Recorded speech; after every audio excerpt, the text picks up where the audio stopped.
Calma, está muito cedo. Boa tarde a todos.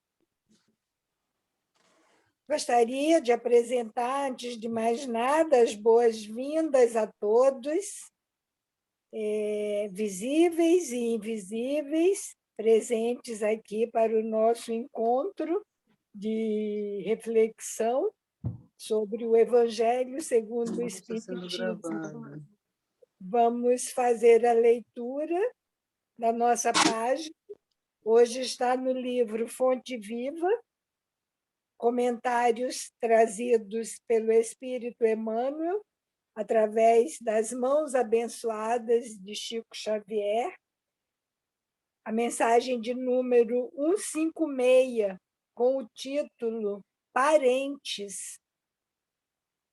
Emmanuel vai fazer comentário sobre o versículo 8 do capítulo 5 da primeira epístola de Paulo a Timóteo, quando Paulo diz: mas se alguém não tem cuidado dos seus, e principalmente dos da sua família, negou a fé e é pior do que o infiel. Os comentários de Emmanuel começam falando sobre a casualidade. A casualidade não se encontra nos laços da parentela. Princípios sutis da lei funcionam nas ligações consanguíneas. Impelidos pelas causas do passado a reunir-nos no presente, é indispensável pagar com alegria os débitos que nos emanam a alguns corações, a fim de que venhamos a solver nossas dívidas para com a humanidade. Inútil é a fuga dos credores que respiram conosco sob o mesmo teto, porque o tempo nos aguardará implacável, constrangendo-nos a liquidação de todos os compromissos. Temos companheiros de voz adocicada e edificante na propaganda salvacionista, que se fazem verdadeiros trovões de intolerância na atmosfera caseira, acumulando energias desequilibradas em torno das próprias tarefas. Sem dúvida, a equipe familiar no mundo nem sempre é um jardim de flores. Por vezes, é um espinheiro de preocupações e de angústias, reclamando-nos sacrifício. Contudo, embora necessitemos de firmeza nas atitudes para temperar a afetividade que nos é própria, jamais conseguiremos sanar as feridas do nosso ambiente particular com o chicote da violência ou com o emplastro do desleixo. Consoante a advertência do apóstolo, se nos falha o cuidado para com a própria família, estaremos negando a fé. Os parentes são obras de amor que o Pai compassivo nos deu a realizar. Ajudemo-los através da cooperação e do carinho, atendendo aos desígnios da verdadeira fraternidade. Somente adestrando paciência e compreensão, tolerância e bondade na praia estreita do lar, é que nos habilitaremos a servir com vitória no mar alto das grandes experiências. E a partir dessa reflexão, falando sobre os parentes, nós vamos, nesse momento, nos recolher ao nosso mais íntimo para dar as boas-vindas ao divino amigo Jesus, nosso mestre, nosso modelo, nosso irmão maior, que tantos ensinamentos nos deixou, com tantos exemplos a serem seguidos, e que ainda precisamos tanto refletir sobre as suas lições, porque sempre caminhamos distraídos, esquecidos dos bons conselhos, das inspirações positivas e amorosas trazidas pelos seus trabalhadores incansáveis, que nos deixam mensagens edificantes, que nos abrem infinitas possibilidades para reflexões e para troca de mensagem, oportunidades de nos transformarmos, de crescermos espiritualmente. Esse encontro de agora é mais uma oportunidade dessas que recebemos como presente divino, que queremos valorizar, considerando a imensa importância de nos debruçarmos sobre as palavras e os exemplos deixados por esse amigo tão precioso.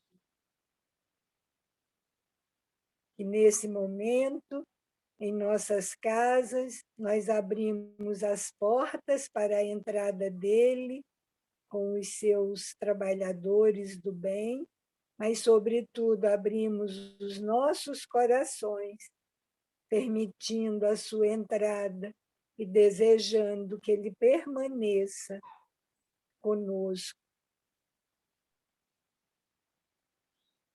E agradecidos que nós estamos, nós pedimos pelo início do nosso estudo. Que assim seja, graças a Deus.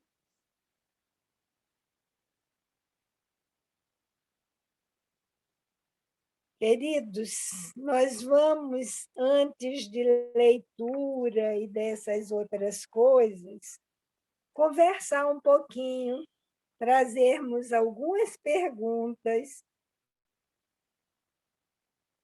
Essa página do livro Fonte Viva, trazida por Emmanuel, é muito rica. Somente repetir já as recomendações de Paulo. Se alguém não tem cuidado dos seus, e principalmente dos da sua família, negou a fé e é pior do que o infiel. E aí vamos entender bem isso, bem direitinho, porque Emmanuel também traz uma consideração importante, que, segundo essa advertência de Paulo, essa recomendação de Paulo, ele também já chama a atenção que, se nos falha o cuidado para com a própria família, estaremos negando a fé. Lembrando que nós já estudamos sobre a fé, e fé não significa apenas crer, Fé significa compromisso, comprometimento com a lei divina, significa fidelidade a esses ensinamentos. Então, nós estaríamos descumprindo as orientações. E aí, tem umas perguntinhas. Não briguem para responderem todos ao mesmo tempo. Como que nós podemos explicar o vínculo que existe entre um pai e um filho?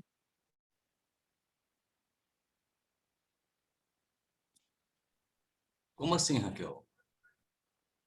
Vínculo consanguíneo? Eu também não entendi. É essa a resposta que eu estou querendo. Olha, eu vou só lembrar, muito bom, Luciano, que você já foi no ponto. Vamos só lembrar que desde o primeiro item desse capítulo 14, que eu cometi já a falha de não falar, nós estamos estudando, que sempre eu apresento, não é? Então, nós estamos estudando o capítulo 14, honrai a vosso pai e a vossa mãe. Hoje é o item 8, a parentela corporal e a parentela espiritual. Então, desde o primeiro item, a passagem que está em Mateus, em Marcos e em Lucas, quando Jesus recebe um jovem que pergunta sobre os mandamentos, Jesus responde para ele que ele já sabe os mandamentos, porque era uma coisa, os mandamentos já vinham da época de Moisés. Então, Jesus deixa bem claro, sabeis. Então, não é novidade, né? Você já sabe. E aí ele diz alguns: não cometereis adultérios, não matareis, não roubareis, não prestareis falsos testemunhos, não fareis agravo a ninguém, honrai a vosso pai e a vossa mãe. Jesus lembra isso para ele. E depois também Kardec já faz o vínculo com o Antigo Testamento, que ele traz o Êxodo, capítulo 20, versículo 12, quando também relembra o mandamento: honrai a vosso pai e a vossa mãe, a fim de viverdes longo tempo na terra que o Senhor vosso Deus vos dará. Isso, além de mostrar que Jesus não contrariava nenhum dos mandamentos, pelo contrário, ele fortalecia, mas há uma mudança, né? Porque antes havia uma promessa: olha, faça isso para você ter isso, porque havia a dificuldade de compreensão sobre a vida futura, sobre a vida espiritual, então precisava ter essa linguagem. Revisando esse item, somente para que a gente fortaleça que, desde o primeiro item desse capítulo, nós estamos buscando a compreensão da vida espiritual, esquecendo, e desde o primeiro item, né, nós fomos trabalhando toda quinta-feira, até agora, o item 8, sobre elevar o conceito de família, pensar em família como vínculos espirituais. Por isso, falhou, né? Minha pergunta foi antes dessa explicação, Luciano, mas você captou bem. Então, como nós podemos explicar o vínculo que existe entre um pai e um filho? Mas, Raquel, além deste vínculo, né, a gente pode entender também que, mesmo na matéria com relação ao plano material, nós vamos ter também outros vínculos. Nós temos o vínculo espiritual, que é o da afinidade, ou o da repulsa, que nos une também, não é? Quando se repulsam muito um ao outro, eles são obrigados a estar juntos ali para reparação mútua. Tem o da afinidade pelo amor, que o une mesmo, né? E dentro da matéria, você tem o vínculo consanguíneo e tem um outro vínculo que seria assim o afetivo, né? Aquela pessoa que adota porque ama, porque quer dar amor, que aí está meio caminho do matéria e do espírito, e também tem o vínculo da responsabilidade.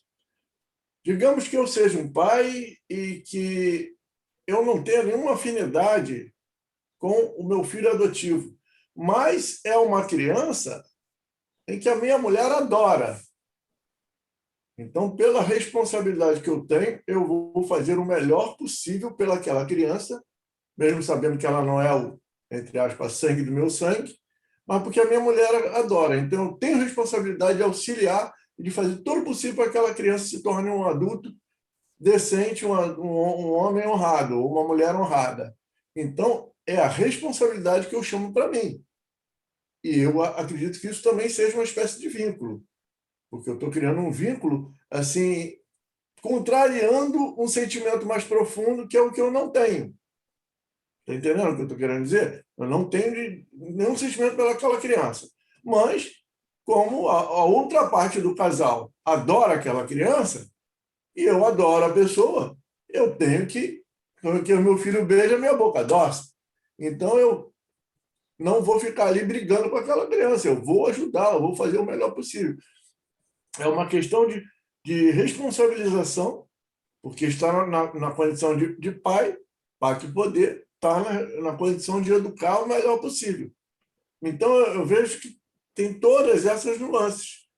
A gente vê a questão espiritual, que é o que atrai um espírito para uma determinada família, sendo carnal ou não, porque, no final das contas, aquele que vem para ser adotado, ele também tem alguma espécie de vínculo, senão ele não batia naquela família.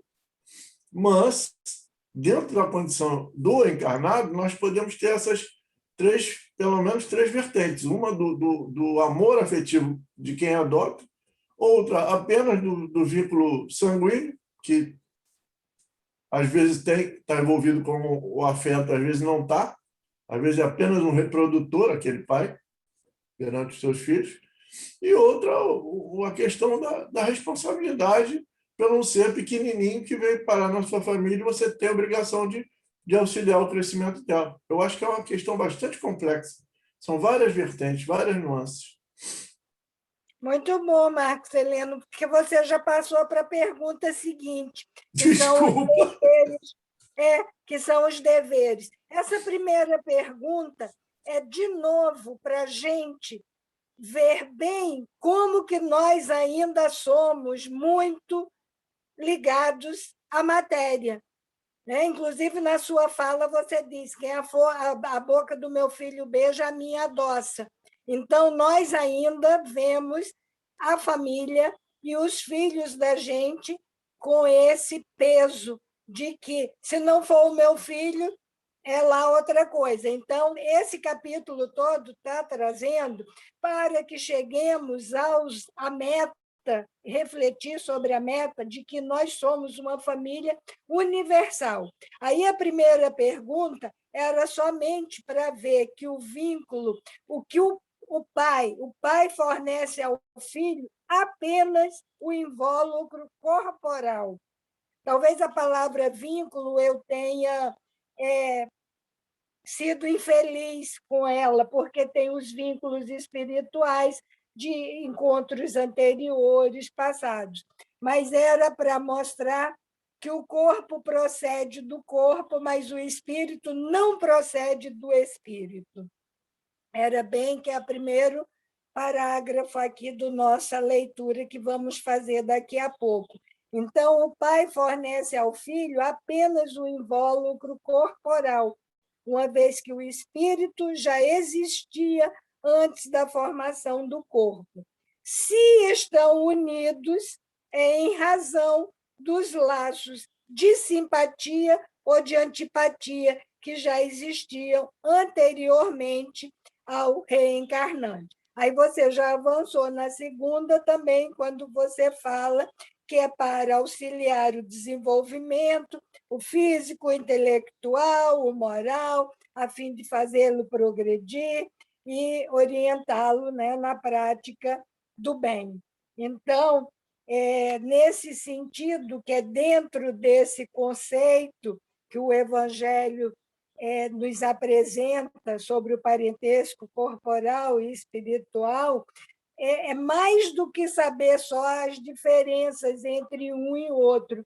É importante que cada um de nós perceba o quanto isso está integrado, um e outro, e que as famílias consanguíneas que se formam na Terra não se formam por acaso, mesmo porque não existe esse jogar de dados, esses incidentes ou acidentes de percurso nos planos de Deus, né?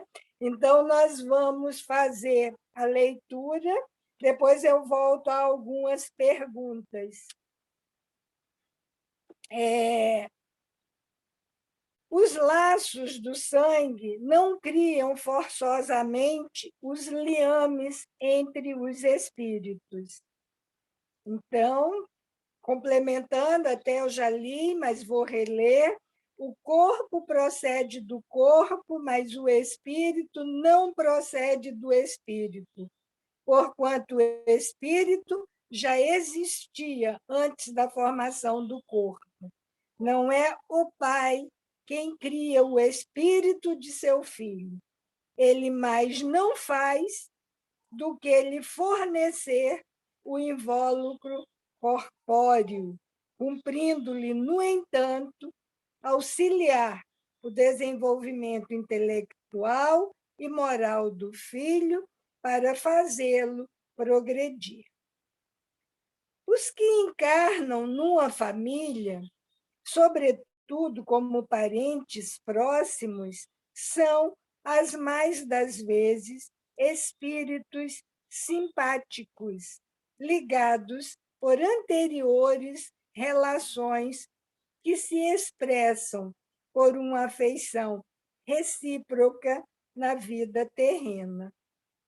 Mas também pode acontecer sejam completamente estranhos uns aos outros esses espíritos, afastados entre si por antipatias igualmente anteriores, que se traduzem na Terra por um mútuo antagonismo que aí lhes serve de provação.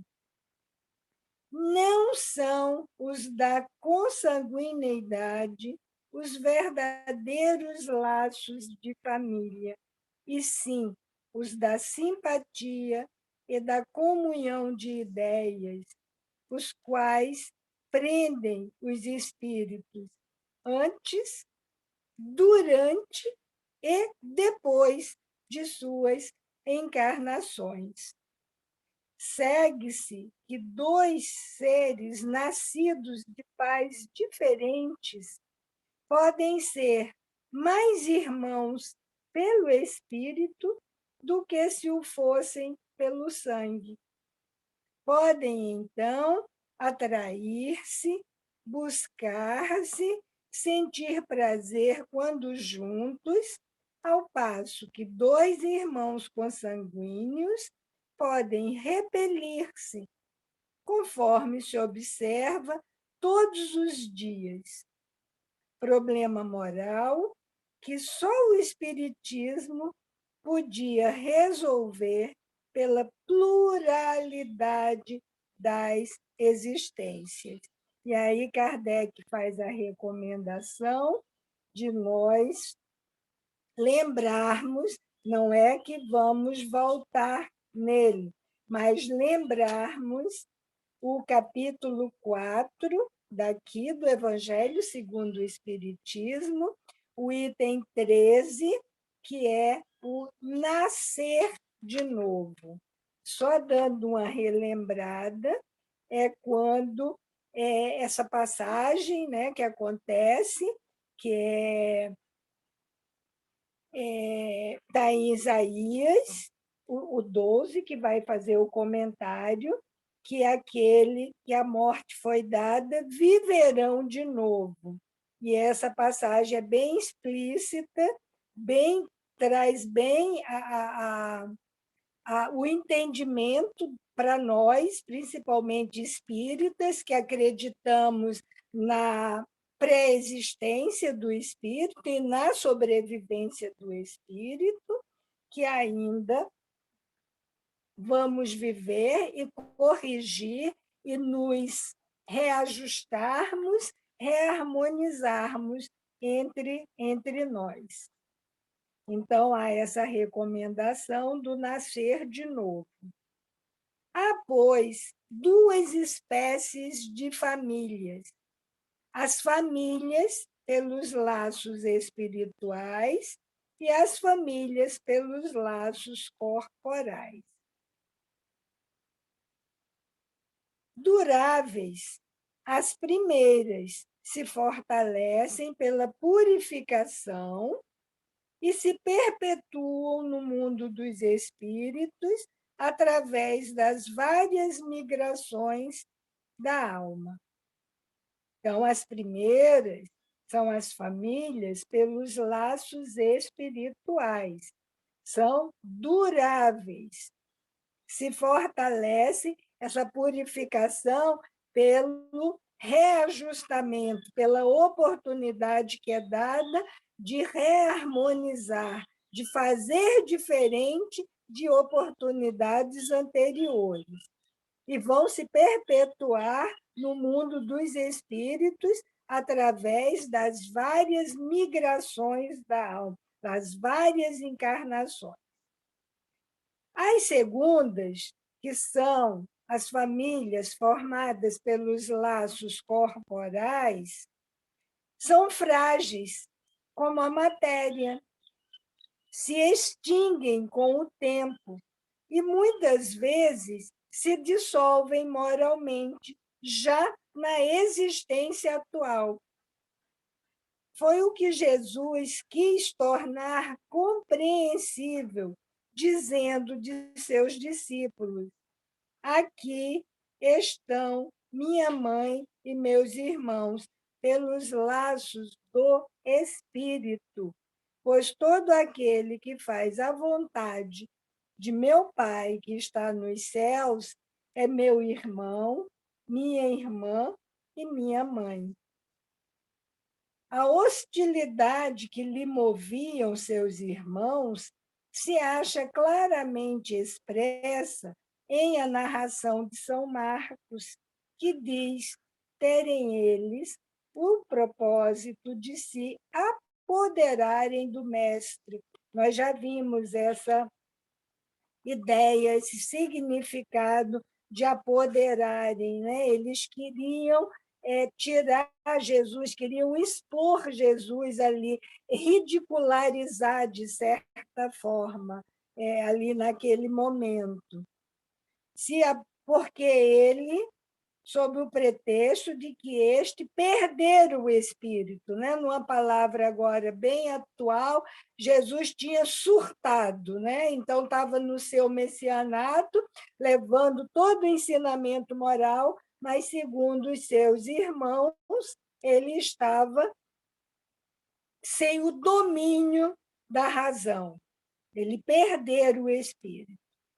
Informado da chegada deles, conhecendo os sentimentos que nutriam ao seu respeito, era natural que Jesus dissesse, referindo-se a seus discípulos do ponto de vista espiritual: eis aqui meus verdadeiros irmãos.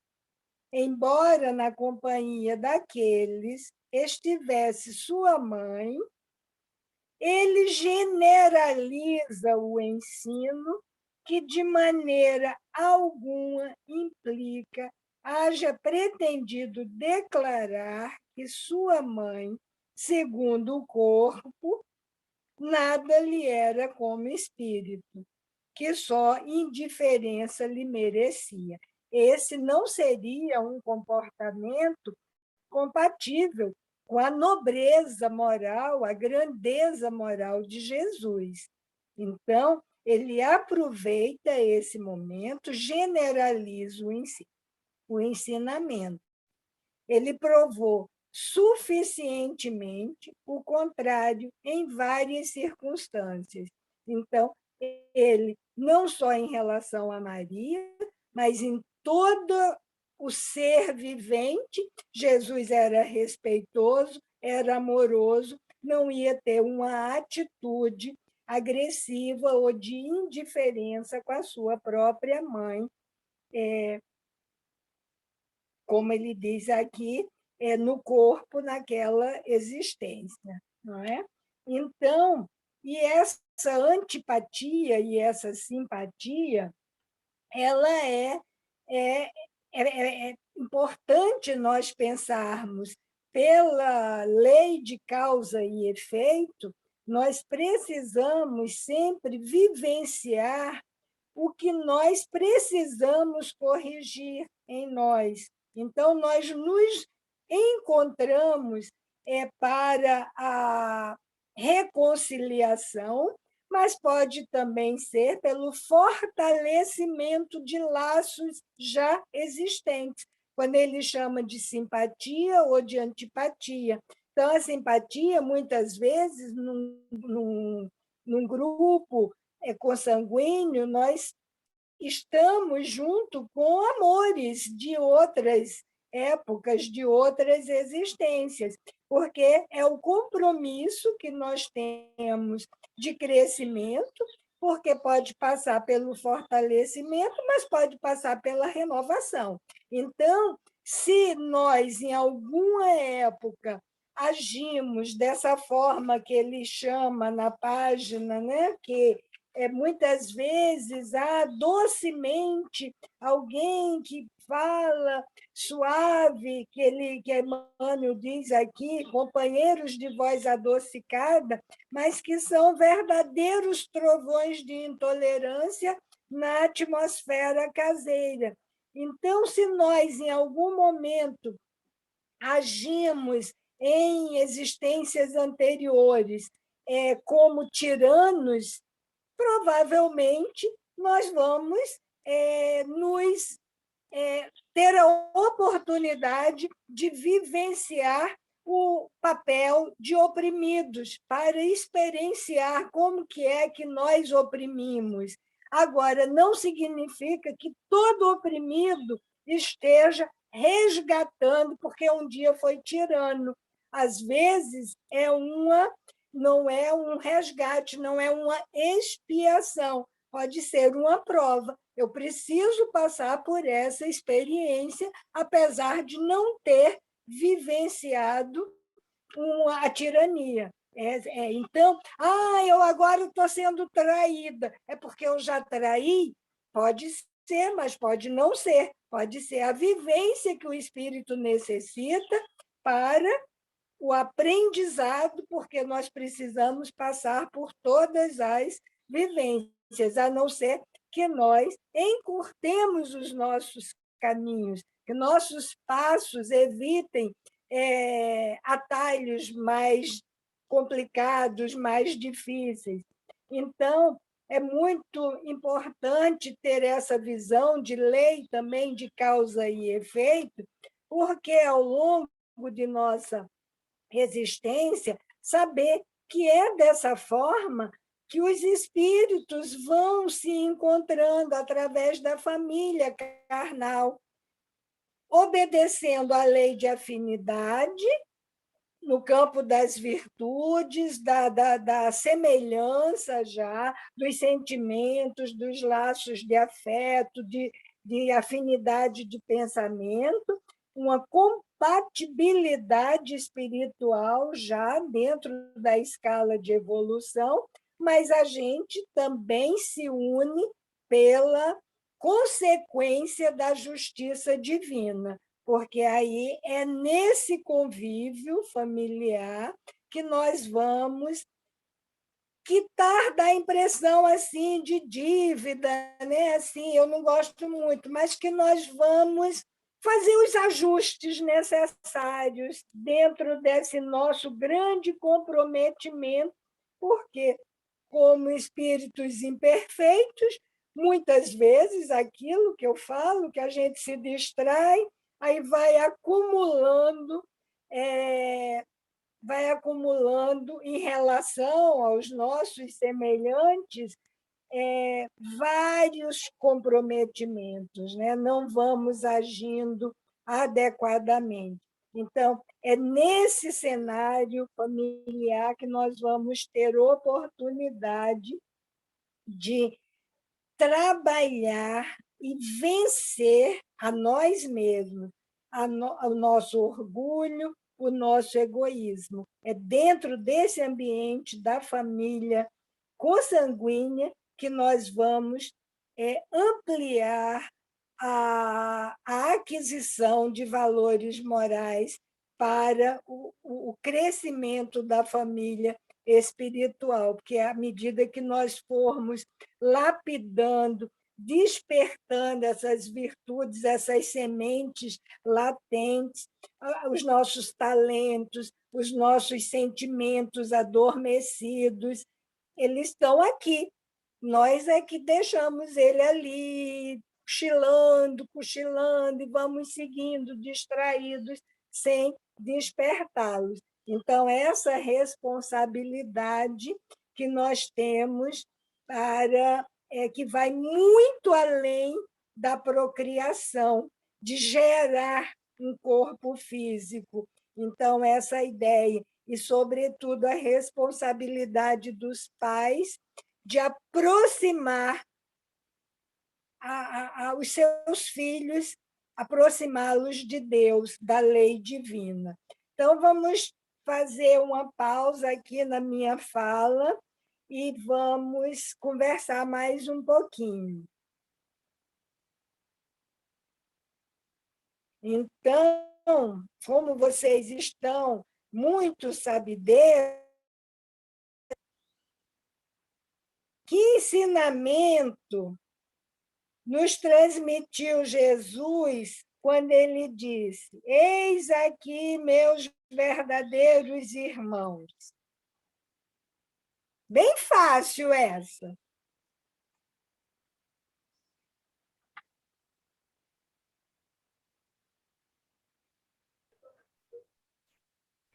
Era parentela Ele mesmo deu a espiritual. resposta.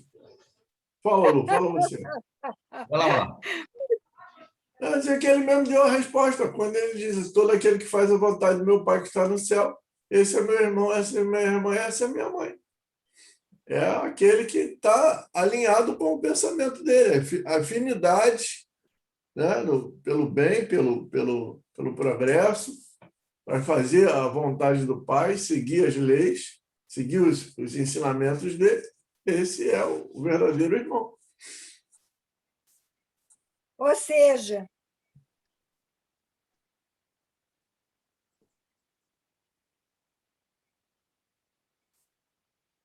Família constituída pelos laços do espírito. Tá A família espiritual. Ou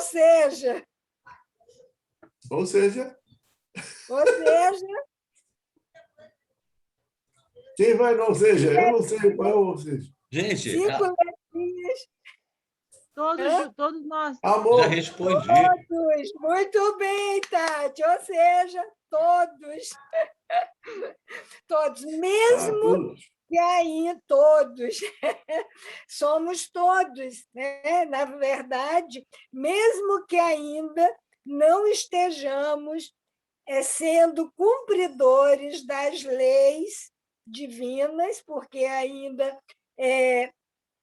dentro do nosso grau de imperfeição, mas somos esses irmãos. Então, na verdade, os verdadeiros irmãos são todos aqueles a quem nos ligamos, claro, agora já com mais afinidade, esses laços eternos. Mas a filiação divina, né, já nos torna a todos irmãos. Aí, claro, uns já avançaram mais, já apertaram mais Apertaram não no sentido de machucar, mas já firmaram mais os laços eternos, duráveis do espírito, né? Já caracterizados pela estima, né? Pelo afeto, a simpatia mútua, e não necessariamente pelo sangue que corre em nossas veias, que nos vinculamos, que, segundo Kardec, os laços frágeis da matéria. Quem gostaria de trazer mais alguma contribuição? Eu gostaria de fazer uma divagação, se você me permitir. Eu acho que eu vou encontrar até sintonia aqui e concordância com alguns do grupo. Eu não sei se acontece no Brasil todo, né? Ou talvez aconteça. A gente pega alguns filmes americanos, né, que um fala para o outro, oh, brother, oh, bro. Embora seja uma gíria, mas eu sempre acolho, eu particularmente sempre acolho, qualquer pessoa, qualquer rapaz, homem, cara, que não me conhece, me chama de irmão. Irmão, cara, isso não tem nada a ver com religião. E a gente percebe que há uma genuidade naquela fala, naquele sentimento, quando eu chamo qualquer desconhecido de irmão. Caramba, olha que coisa interessante. Que não fica só na questão coloquial, na questão da moda, na questão da gíria, na questão de uma linguagem mais popular. Há um sentimento por detrás, embora de uma forma populística, digamos assim, a gente percebe que há uma consideração quando alguém nos chama sem nos conhecer de irmão, a despeito de qualquer religião. Você está na rua, né, Marco? Você lembra? Você está na rua, aí, por exemplo, você está no trânsito, aí estaciona um carro ao seu lado o Frec também, no sinal, aí o motorista vizinho fala assim, irmão, ó, a tua lanterna está acesa. Não tem um traço de avanço nesse aspecto, na direção da grande família cósmica, da grande família universal, ainda que seja algo coloquial, algo contemporâneo? É interessante, porque eu estava analisando, desde que você puxou a fala, Raquel, eu estava pensando sobre isso. Né? As pessoas não se conhecem, né? E chamam, sobretudo os homens, né? Uns aos outros de irmãos. Eu, particularmente, acho isso assim de uma lisonja, de um carinho, né? Por parte dos homens, principalmente. A gente não chama a jovem, a moça, a senhora de irmã, né? Talvez uma outra referência à pessoa. Mas os homens entre si, sim, hoje em dia é muito comum aqui, sobretudo no Rio de Janeiro, né? Não sei como é que é na Alemanha, mas aqui no Rio, nós chamamos os nossos companheiros desconhecidos de irmãos. E os que são conhecidos ainda mais, né? Parece que tem uma carga emocional ou afetiva até um pouco maior. Era essa a contribuição que eu gostaria de fazer. Aqui na Alemanha a gente não pode chamar ninguém de Bruder, né? Que é o irmão Bruder. Aqui, na verdade, ainda existe muito formalismo. Se você não conhece alguém, você tem que falar senhor, né? Não tem essa facilidade, essa abertura como existe no Brasil. Você falou assim, você conhece uma pessoa, você fala, oi, meu irmão, né? A tua lanterna está acesa, né? Por exemplo, né? E a gente percebe que realmente existe uma quebra nessa barreira e uma aproximação quando você chama o outro de irmão, né? Agora, na Alemanha, ainda, infelizmente, existe muito formalismo que gera esse bloqueio. Então, agora, o que está acontecendo? Empresas começam a quebrar essa formalidade e dentro da empresa você pode chamar o outro de você. Senão era sempre senhor e senhora. Né? Incrível. Então, agora isso está mudando aqui na Alemanha. É bem interessante, é para a gente pensar. É para pensar, porque são mudanças, né? Diga, pode ir. Fazendo um comentário em cima disso que o Luciano acabou de colocar, aquelas que chegam atrasadas e já quer meter o bedelho. Pensa no que você vai falar, hein? Mas, Lu, é muito interessante isso que você colocou. Porém, eu vejo, tá? É minha opinião, isso numa origem dos próprios ensinamentos cristãos. Porque, querendo ou não, qualquer pessoa que frequente uma doutrina, que frequente, né, que tenha uma crença cristã, enfim, ela acaba, de alguma maneira, seja onde for, em qualquer religião, ela acaba recebendo esses ensinamentos de que somos irmãos, que somos filhos de um mesmo pai. Então, se somos filhos de um mesmo pai, somos irmãos. E aí eu acredito que vem muito disso, que as pessoas realmente que vão a um templo, que vão a uma igreja, enfim, elas estão recebendo esse input. Nós somos irmãos. Então, de alguma maneira, algo benéfico e que acaba gerando essa fala das pessoas. Ô, meu irmão, aí, ó, né? Ele não sabe o teu nome. Você é um irmão para ele. Aos olhos do Criador, aos olhos de Deus, você é um irmão. Então, ele vai se dirigir a você como um irmão. Eu acho que isso para mim, é uma origem aí, né? Mas, enfim, só uma parte. Perfeito. Já facilita, já quebra algumas barreiras, né? Então, é como se nós mesmos criássemos uma barreira em relação àqueles que não são do nosso sangue, aos que não são. Por exemplo, alguns segmentos religiosos, eles consideram irmãos apenas o que também é daquele mesmo segmento. Né? Por exemplo, nós não seremos chamados de irmãos por alguns segmentos religiosos. Irmão é só aquele que está lá naquele segmento, é aquele que está salvo, é aquele. Mas já é um avanço, porque lá onde todos, né, estão circulando, convivendo, já vai criando possibilidades de ampliar.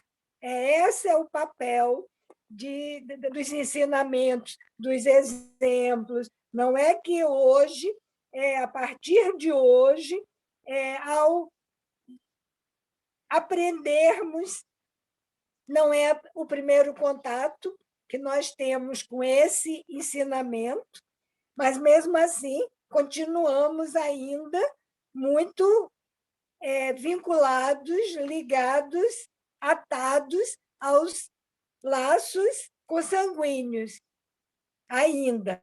Então, não é hoje, quando acabar o nosso estudo, que nós vamos, todos são nossos irmãos, aquele que está ali cometendo barbáries é meu irmão, ele está só cometendo equívocos ainda, mas é meu irmão. Não, não vamos ter essa capacidade.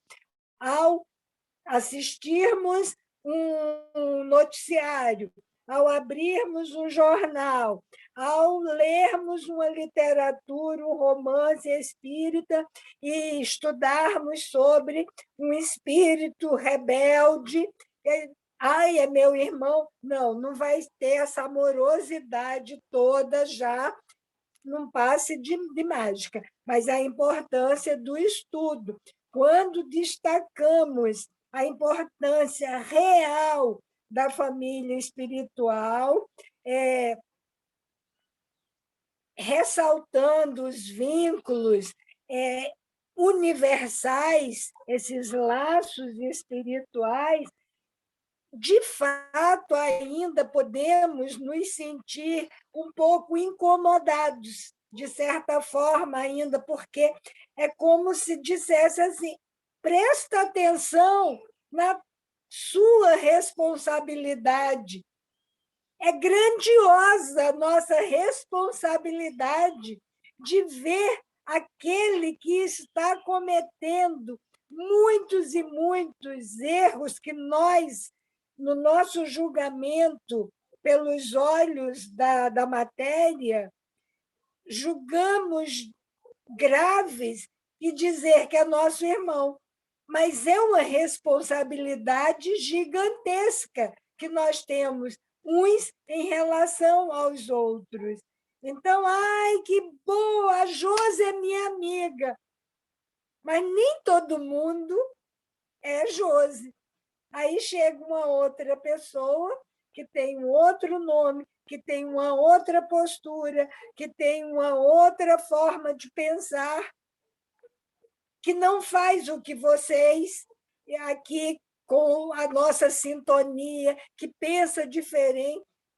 Dizer que são irmãos quando as convicções são divergentes, quando os pensamentos, as escolhas vão em sentidos opostos, nós não conseguimos ainda dizer que somos todos irmãos, mas ao esclarecer, ao permitir refletir sobre isso, aí principalmente na família consanguínea é importante, porque provavelmente quando reclamamos tanto dos nossos pais, ou reclamamos dos nossos irmãos consanguíneos, ou reclamamos dos nossos filhos,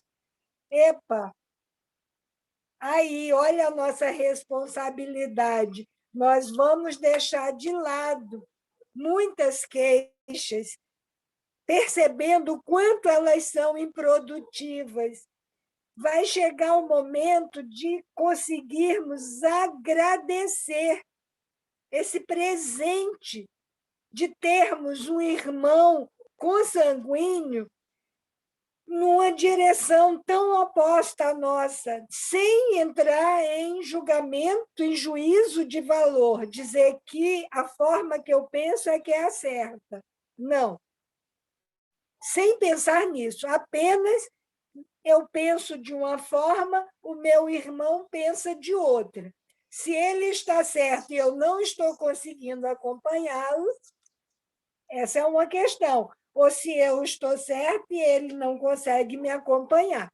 Então, não vamos entrar no certo e no errado, apenas que estamos em direções opostas. E, em vez de se queixar, agradecer, considerar que é uma dádiva, a oportunidade da encarnação. São esses recursos que o nosso Pai concede para que na nossa escalada evolutiva, esses degraus que pouco a pouco vamos conseguindo subir, né? E que eu costumo dizer, quando a gente acaba de subir pensa que vai sentar, balançar as perninhas porque subiu um degrau, quando olha assim, não precisa nem para trás, basta olhar de revés, já tem um outro degrau mais alto para ser escalado de novo, e que é através do nosso próprio esforço, do nosso próprio trabalho, autoconhecimento, autorreflexão, autotransformação, porque essa renovação espiritual é tudo alto, e não é automóvel, não é no conforto de vencer distâncias apenas pilotando, é com alto trabalho e esforço. E não só, e ao mesmo tempo que crescemos individualmente, nós ainda temos a oportunidade de auxiliar os irmãos de caminhada, que vai formando, assim, uma sociedade mais consciente dos seus direitos, dos seus deveres, da sua realidade espiritual, o exercício do amor para vencer a desigualdade, vencer as injustiças, os nossos devaneios, nossas ilusões, nossos ciúmes, ganâncias.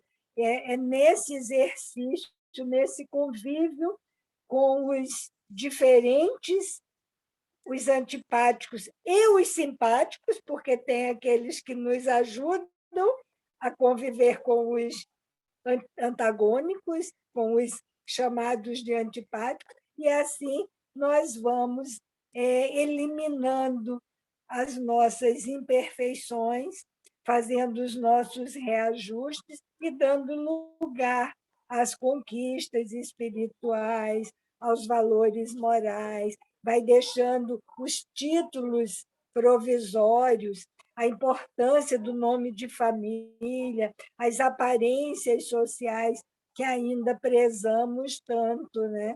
Então, é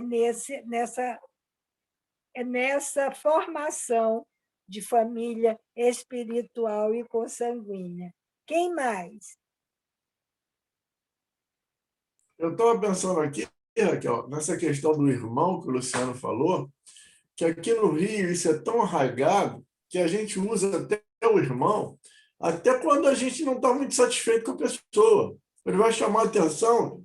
O que está fazendo aí, meu irmão? O que é isso, meu? Deixa disso. Faz isso não, cara. Eu já vi policial prendendo o bandido dizendo: perdeu, meu irmão, acabou, não vai ter esculacho. Bota a mão para trás que eu vou botar o gema, meu irmão. Fica quieto, fica na tua. Assim. Então, de uma forma ou de outra, a palavra vai ficando entronizada na gente, na cabeça, e acaba influenciando o comportamento. De uma forma ou de outra, ela vai acabando amansando as feras que a gente tem dentro da gente. É perfeito, Marco. Inclusive... Está certo. E São Paulo também tem o mano, no Nordeste usa muito mano velho. Ô, mano velho, vem cá, meu mano. Então, isso vai quebrando as barreiras, não é? E há um aspecto interessante nessa colocação, o Marco pegou o viés negativo da história, mas que tem tudo a ver com a colocação que nós fizemos, o contraponto, né? A coisa é tão repetitiva que ela acaba caindo no inconsciente coletivo e desperta esse sentimento fraterno, sim. Você não fala para o bandido, aí solta lá um palavrão de meio quilo, não, é meu irmão. Por mais que o cara esteja equivocado da linha de comportamento dele, seja uma pessoa que fugiu, né, a um caminho ético ou caminho moral, que pegou um desvio e que vai ser punido pelas leis dos homens e naturais também, ainda assim o policial tem esse laço afetivo. Por incrível que pareça, a gente está lidando com neurolinguística, a gente não dilui essa questão. Né? Porque, como você fala irmão, é irmão, independente de ser consanguíneo ou não. O vizinho ali desconhecido é um irmão, o bandido ali, um marginal, é um irmão. E é interessante que começa a se consolidar de tal modo no inconsciente da pessoa que acaba despertando pela repetição da fala esse sentimento fraterno, independente da religião. Agora, só parafraseando aí a colocação da Cris... Obrigado, Lu. Você explicou o que eu tentei explicar e não consegui. Você explicou. Eu estou tentando Agora eu entendi falar, o que eu queria explicar. Não, mas é isso. A gente vive rodeado de mais testemunhas, está lá em Paulo. Né? Nós somos energia, né? Nós somos luz coagulada, aí nós somos geradores de energia. Só que nós ainda não sabemos usar o nosso pensamento, como Joana nos fala. Estamos entrando na era do pensamento. Está na hora de nós né, Raquel? Educar os nossos pensamentos. Sair dessa coisa difusa, polarizada, que nós fomos gerados até hoje, dos nossos atavismos, e pegar uma linha de raciocínio reta. Está aí Jesus, que é o nosso farol. Agora, interessante é o seguinte, eu trabalho no meio, predominantemente, de colegas e companheiros protestantes. E há uma diferença interessante, há uma diferença entre aquele que me chama de irmão, não sendo religioso, e aquele que me chama de irmão sendo protestante. Eles não sabem a minha condição religiosa. Há um sabor diferente, é mais palatável. Quando um companheiro nosso que professa uma religião co-irmã, sem saber da minha condição religiosa, me chama de irmão, eu acolho com mais carinho, porque eu sei que está sendo sincero. Aí é mais profundo. Aquele outro que não professa religião alguma, que professa, mas eu não saiba, e ainda assim me chama de irmão, eu coloco na conta da gíria. Mas ainda assim eu aceito como sendo uma referência fraternal. Entendeu? A coisa é tão difícil, tão confusa, mas está convergindo para um único ponto, independente da religião, como a Cris colocou. Isso é fantástico, nós estamos dando um salto, muitos até inconscientemente não estão se dando conta do benefício que estão proporcionando ao outro e, sobretudo, a si próprio. Eu não posso chamar o companheiro de irmão de inimigo, porque não é. O colega conhecido é irmão consanguíneo? Não é, mas é uma pessoa querida. Por quê? Aí que entra o X da questão, Marcos, e Cris, todos nós. Quando nós nos propusermos a combater o bom combate em nós mesmos, as diferenças as diferenças vão deixar de existir. E esse é um dos sacrifícios que mais agrada a Deus. Quando você vê no outro o irmão mais novo de Jesus e um filho de Deus, independente da raça, etnia, credo, opção sexual, atividade profissional, não interessa, é um ser humano que está ali, criado antes ou depois de nós, não importa, e que tem os mesmos direitos que nós temos. As escolhas que ele fez, só cabe a ele responder por elas. Equivocadas ou corretas, é de cada um. Agora, o sentimento que a gente deve despertar, e crescendo, você vai... a gente entra num automatismo positivo. Quando você começa a chamar o outro de irmão, o sentimento que você coloca vai aumentando. E você acaba efetivamente considerando o outro como irmão, mesmo que só tenha visto uma única vez na vida. Né? Eu não sei, de uma certa forma, eu estou fazendo uma análise sobre o meu olhar, é a minha ótica. Mas, por exemplo, Tati está aqui rindo, entendeu? É uma queridona. Uma pessoa que eu gosto de graça. Não faz parte da minha parentela espiritual, nos conhecemos há, sei lá, 10 anos atrás. A gente não tem nenhum DNA igualzinho, porque nós somos de pais diferentes. Mas é uma pessoa que eu gosto muito, como todos vocês. Então, aí é que entra na segunda questão que o Cristo fala aqui. Pois quem quer que faça a vontade do meu Pai que está no céu é meu irmão, minha irmã e minha mãe. Ou seja, o amar o próximo como a si mesmo, que é muito difícil amar a si próprio, não estando dentro do terreno do ego, esse amor maior, esse amor superior, esse amor que o Cristo nos ensina, é estabelecer a relação fraterna com o próximo.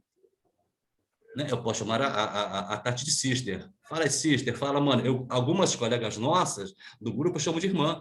Fala, parceira, fala, mana. E as meninas gostam. E é isso. E é isso. Né, Cris? Como fala a Paola. Fechei. Ô, Lu, só para emendar a fala na sua, vai explicar o porquê eu estava rindo. Porque quando você explicou como você sente quando alguém chama você de irmão, né, sendo da uma religião co-irmã, eu já sinto diferente. Porque, para mim, esse chamar de irmão entre eles parece uma obrigação, então eu não sinto desta maneira, eu sinto que é meio um verniz, assim, que não é profundo, não é carinhoso, não é de verdade, ao passo que uma pessoa não está ligando para a religião de uma e me chama de irmã, aí eu vou sentir um carinho porque eu vou achar que é sincero. Eu vou te dar uma dica, se você quiser aceitar naturalmente. Se você conseguir fugir do protocolar, na convenção religiosa, você vai perceber que há um que realmente é verdade. A coisa é condicionante. Você consegue perceber, você consegue transcender, você consegue ir além. Porque se a pessoa sabe que você não é companheiro da mesma religião e ela te chama de irmã, é diferente. É diferente. Ela não está se relacionando com uma outra companheira dela que postula o mesmo credo. Entendeu a diferença? Uhum. Não é protocolar, não é condicionante. É algo que determina que ela está colocando para você o que ela verdadeiramente sente. É claro que a gente pode chamar todos nós irmãos. Pode ser hipocrisia, desculpe a expressão que é forte. Mas você consegue sentir na vibração, no tom, na verbalização, que é algo diferente. O olho brilhou, pode escrever. Está sendo sincero. A gente só tem que entender o seguinte, eu, por exemplo, tenho o hábito de chamar de irmão, de meu querido, de minha querida. Quer dizer, é um hábito, uma maneira carinhosa de me dirigir a todas as pessoas. A não ser que eu esteja num ambiente formal ou uma pessoa que eu note assim, que é muito formal, geralmente uma pessoa mais velha, e agora está ficando cada vez mais raro encontrar mais velho, né? Então, a gente... Quando é mais novo, quando é meu filho, minha filha, agora já entrei nessa vibe de chamar o pessoal de filho e filha, mas essa questão é um carinho pessoal nosso com o outro. A gente também não pode entender que o outro vai aceitar ou não vai aceitar. Certa vez eu chamei uma moça, acho que foi caixa de loja, alguma coisa assim, minha querida, ela disse, eu não sou sua querida. Eu falei, é assim, minha filha, você é filha de Deus e todo filho de Deus é meu querido. Aí eu desarmei ela. Ela ficou me olhando assim, espontaneamente, você não é filha de Deus? Eu sou filho de Deus, somos todos filhos de Deus. Para mim, todos os filhos de Deus são queridos. Aí eu desarmei ela. Mas a gente tem que estar preparado para isso. Às vezes a pessoa não está num bom dia, não está de bom humor, e ela, irmão, não, eu não sou teu irmão, eu sou filho do teu pai. Eu já ouvi isso. Tá bom. Mas é uma questão que nós temos que ter de nós para o outro, do outro para nós, tanto faz como tanto fez. Como ele mandar, a gente recebe. Mata no peito e manda para o gol. Era isso. Bom, eu vou trazer uma colocação aqui. Talvez Marcos vá considerar polêmica, mas eu vou trazer. Eu gosto muito dos comentários feitos pelo espírito Amélia Rodrigues, psicografia do Divaldo Franco. Ela tem vários livros falando sobre o Evangelho, com esse viés, analisando as passagens, as situações. Esse livro tem o título Até o Fim dos Tempos, pelo espírito Amélia Rodrigues, psicografia do Divaldo Franco. E ela analisa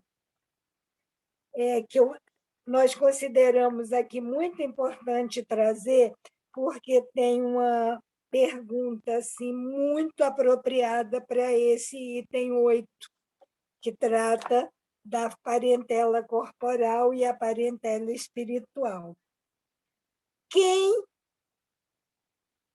no lar poderia compreender a doação de alguém da família com maior intensidade a Deus do que ao clã?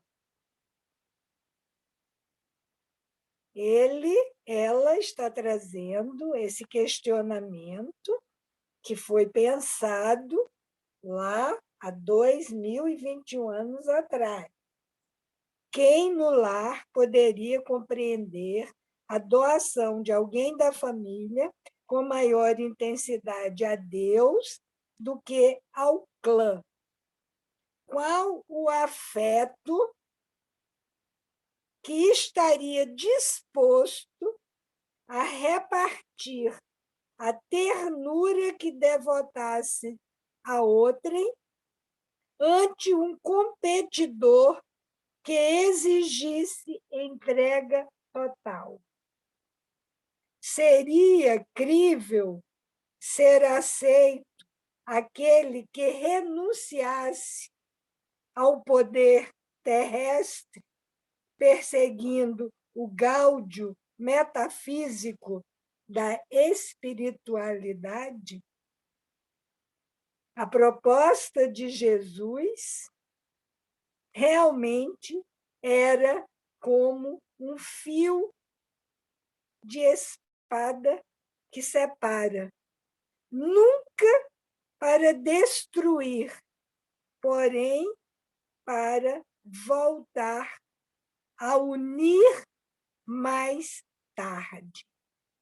Se vocês quiserem, eu posso reler pausadamente para reflexão. Me parece, Raquel, que assim, um exemplo disso a gente tem com relação a Francisco e Clara. Porque Francisco não se uniu a Clara porque ele entendeu que naquela vida, aquela existência, ele tinha que se entregar totalmente ao Cristo. A intensidade a intensidade foi maior de se entregar às coisas do Pai do que de constituir uma família com Clara, e era um amor santo, um amor verdadeiro, tanto que ela entendeu e o seguiu sem que houvesse nenhum tipo de comunhão. Mas a pergunta é para nós. A pergunta é para nós. Quem no lar poderia compreender a doação de alguém da família com maior intensidade a Deus do que ao clã? São passados 2021 anos e nós ainda estamos valorizando o clã e dando menos intensidade a Deus. Qual o afeto que estaria disposto a repartir a ternura que devotasse a outrem ante um competidor que exigisse entrega total. Seria crível ser aceito aquele que renunciasse ao poder terrestre, perseguindo o gáudio, a alegria, né? Pode ser a alegria, o contentamento metafísico da espiritualidade? A proposta de Jesus realmente era como o fio de espada que separa, mas separa nunca para destruir. Quando ele diz que ele veio, né, que a espada ali não é para destruir, porém para voltar a unir mais tarde. Então, querendo ou não querendo, sabendo ou não sabendo, caminhamos todos para essa união mais tarde, para a formação dessa verdadeira família universal que hoje ainda não damos conta. Alguém tinha levantado a mão aí, eu acho que foi. Tá. Mas agora já. Ela não quer mais falar agora. Não, é que eu era complementando ainda o assunto ali que o Luciano trouxe, mas agora deixa, depois eu falo. Vai falar agora? Pode falar agora, tá? Não, depois eu falo. Vamos entrar nessa vibe aí da sua filosofia agora. Então, deixa que eu falo. Não é da minha, é a Amélia Rodrigues. Sim, da Amélia Rodrigues. Você me dá licença, então, já que você não quer falar? Aqui, Amélia Rodrigues. Amélia Rodrigues. Não é Amália, é Amélia. Amélia. Amélia. São vários livros dela. Então, falando dessa questão de identificação, né, com pessoas, porque quando você chama alguém de irmão, irmã, querido, querida, não sei o que, existe uma certa identificação já, né? E o que acontece, eu acho que a gente, aquilo que o Luciano falou, a gente começa a dar um salto, a gente já está indo para uma outra dimensão, né, de sentimentos e tudo mais, onde você começa a identificar mais rapidamente, se você tiver a percepção, tiver a tua antena ligada, você começa a se identificar mais rápido com pessoas do que você possa imaginar. As coisas hoje começam a acontecer de uma maneira mais rápida. Então, quando eu entrei nesse grupo, eu me identifiquei muito fortemente com algumas pessoas, de imediato. E a coisa ela é tão intensa que a gente se assusta. Aí você fala assim, caramba, o que está acontecendo, né? De onde eu conheço essa pessoa? De onde que eu sinto esse carinho tão rápido e tão natural e tão espontâneo? Que a gente se assusta. Ecos do passado, meu querido. Exato. Mas sabe qual é o problema? O problema é que a gente se assusta e a gente se trava. Porque você fala assim, algo não está certo. E a gente tem medo de sentir. A gente tem medo. Quando a gente, eu como homem chamo, sei lá, querido, querida, não sei o quê, principalmente mulher, né? Aí, fala, epa, o que está acontecendo? Qual a intenção do Marcos? Né? De repente, é o filme que passa na nossa cabeça, é a pergunta que fica ecoando dentro da nossa cabeça. E talvez a gente precise dar um passo agora realmente para derrubar essa barreira que a gente mesmo cria. Né? E aí talvez a gente possa ser mais feliz. A partir do momento que a gente consegue realmente assumir os nossos sentimentos e não ter medo dos nossos sentimentos. Aí, quem sabe, a gente possa ser mais feliz. E realmente começar a identificar e construir realmente esse vínculo mais forte dentro do contexto da família universal. Agora, você que falou da Tati, Luciano, a Tati é uma fofa, não tem como não gostar dela, né? Mas é isso, Marcos. A gente ainda tem essa questão desse filtro. A gente ainda fica assim, falo, não falo. Ai, ele ou ela vai pensar isso assim, assim. Eu não sei, eu não controlo nem meu pensamento. Como é que eu quero saber o que o outro está pensando? Pensa o que quiser, faz, desde que tenha uma conotação moral, que você saiba, tenha consciência das suas intenções, que são afetuosas, que são desprovidas de intenções ocultas. Faça o que o outro vai pensar, é problema do outro. Não parece, mas sou tímida. Posso fazer uma parte aqui na fala, rapidinho, do Marcos? Eu aprendi uma coisa muito interessante e a gente acaba sendo refém das convenções sociais. Eu gosto muito da fala da Raquel, porque eu penso da mesma forma. Antigamente, eu pensava o contrário. O que o outro vai pensar daquilo que eu estou falando para ele? Se a minha proposta é sempre buscar, às vezes eu me altero por outras razões, não que na essência eu seja dessa forma, mas se eu procuro a empatia, ser singelo, ser empático, isso é um traço comum que alguns aqui já me conhecem, sabem que eu estou falando aquilo que é de mim. Eu nunca advoguei causa própria porque eu não gosto. Uma coisa meio presunçosa, mas quem me conhece sabe o que eu estou falando.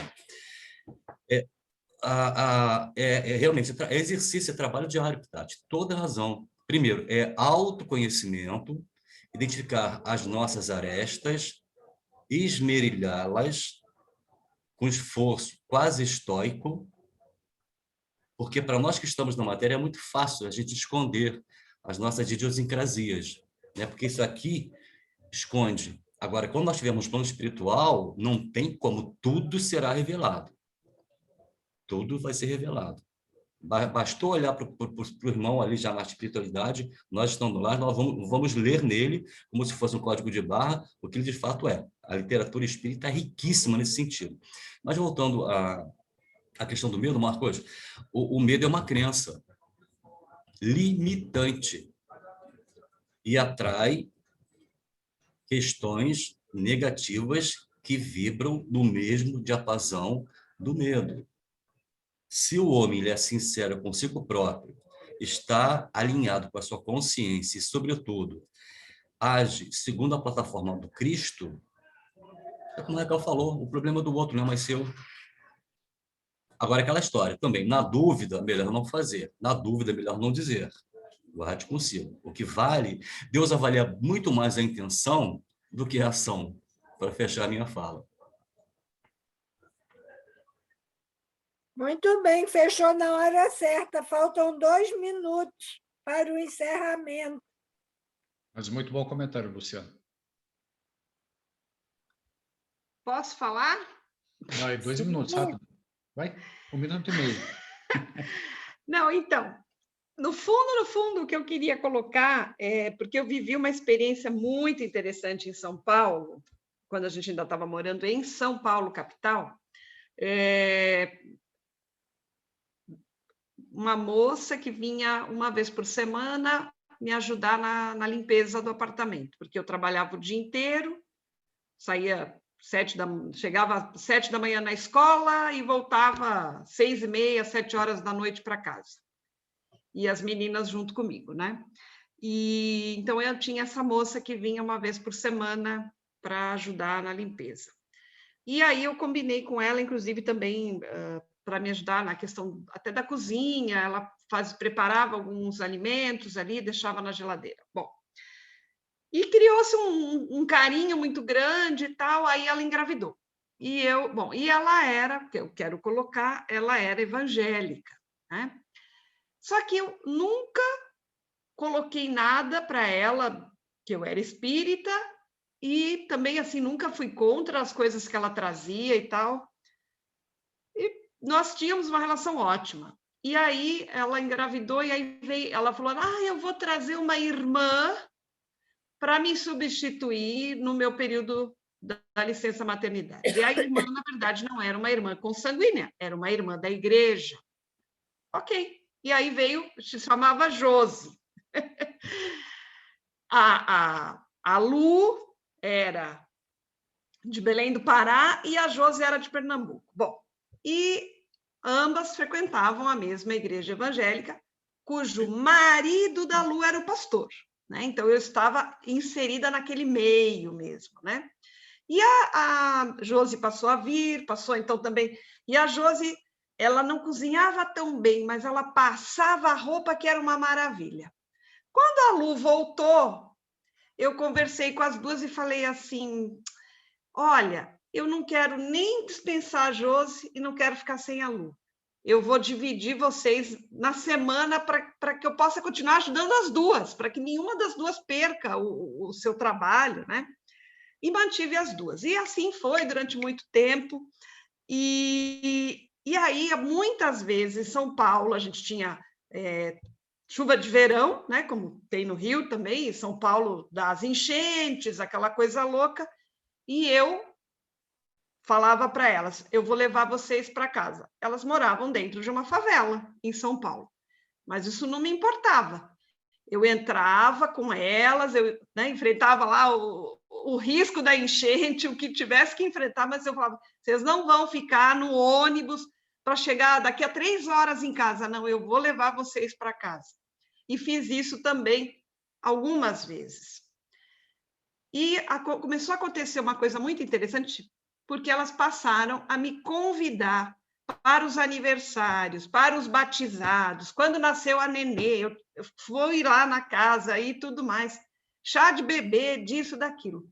Aí, numa dessas ocasiões, estavam reunidas na casa os irmãos e as irmãs. A comunidade em peso estava lá. E foi muito interessante, porque eles se dirigiam... Ah, porque a irmã é tão querida, porque, nossa, Josi e Lu tem a irmã em tanta consideração. E eu, por dentro, assim, eu pensava, nossa, né? Que legal, porque para eles não interessa qual é a minha crença, se eu sou espírita, se eu sou evangélica, se eu sou católica, não importa. A minha atitude, o meu exemplo, aquilo que eu fiz por elas, chamou a atenção a ponto delas juntarem lá as irmãs e os irmãos e colar, não, essa é a Cris, é a nossa irmã aqui, tão querida, tão não sei o quê. Eu estava ali inserida no meio deles, não importasse qual era a fé que eu tinha, a crença que eu tinha. Então, assim, é o nosso exemplo também, né? Então, quando a gente pratica realmente assim aquilo que a gente acredita que tem que praticar, e o que a gente está estudando todo dia, não importa o meio em que a gente está inserido, nós somos todos irmãos mesmo, porque é assim que a gente começa a se tratar. Era só isso que eu queria. Família universal. Mas não disseram para você nenhuma vez, Cris, você é tão boazinha, pena que você é espírita. Eu já ouvi isso. Marco, você é tão bonzinho, pena que você é espírita. Também, Seleno. Não, eu nunca ouvi isso, Seleno. Nunca ouvi mesmo. E olha, e até hoje elas continuam se comunicando via Facebook, quer dizer, é uma coisa que... Não, maravilha, isso é a família universal. Exato. Maravilha. Era isso que eu queria colocar. Muito bom.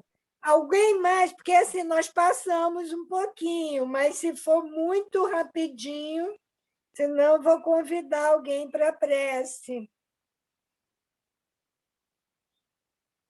Podemos?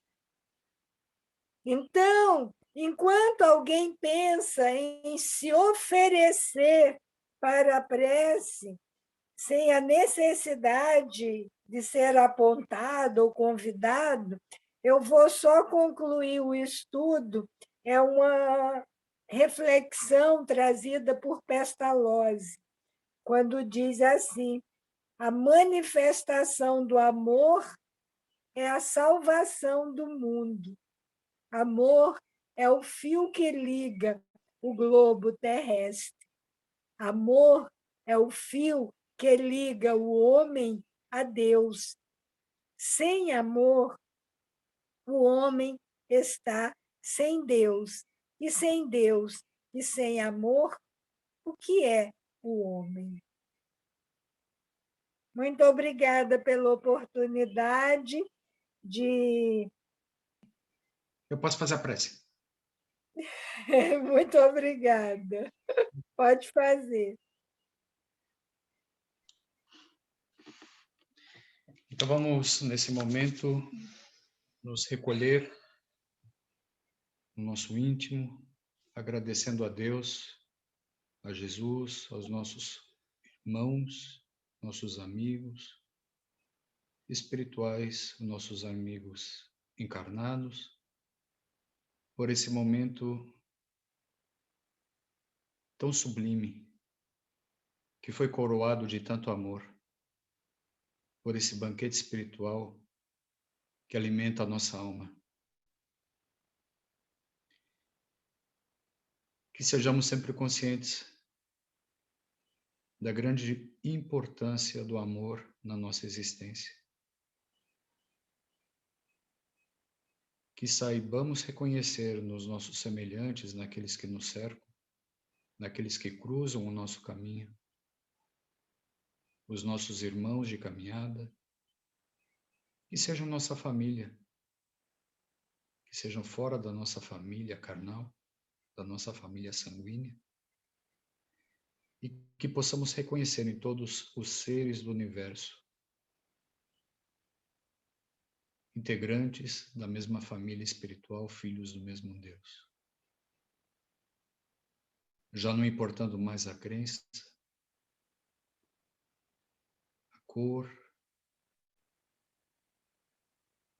o que importa realmente e que nos transformará